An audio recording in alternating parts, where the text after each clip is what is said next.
Bonsoir à tous. 6 points à la une de l'actualité de ce lundi 22 mai 2023. Première escale, la Côte d'Ivoire, précisément dans la commune d'Abobo à Abidjan, avec une situation qui inquiète les populations.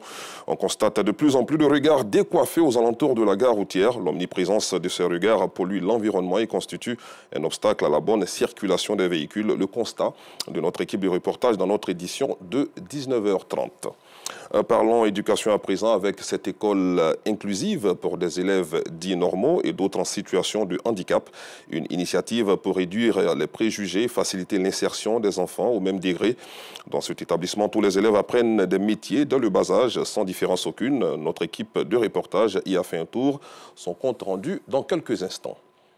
Direction à présent à Beauville, dans la région de l'Agnébi-Tiassa, où l'association Les Étoiles Brillantes a organisé le week-end dernier une fête de retrouvailles entre ses membres pour prôner l'entraide et la solidarité féminine.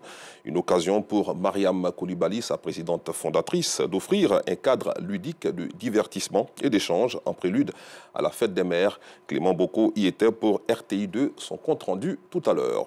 À l'international, les attaques violentes contre les civils se multiplient ces derniers jours dans diverses parties du Burkina Faso.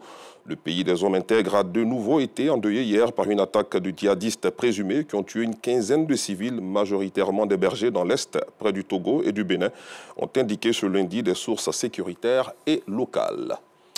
Hors du continent en Turquie, l'ultranationaliste Sinan Oğan a annoncé aujourd'hui qu'il soutiendra le président sortant Recep Tayyip Erdoğan au second tour de l'élection présidentielle dimanche prochain. Fort de 5,2% des voix recueillies au premier tour, le troisième homme dissident du parti d'extrême droite MHP était courtisé par les deux finalistes de l'élection.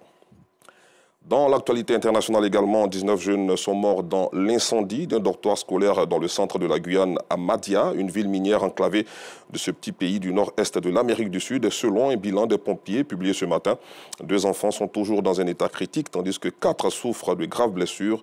Un précédent bilan donné par le gouvernement un peu plus tôt faisait état de 20 morts. Fin de ce flash, je vous retrouve dans quelques instants.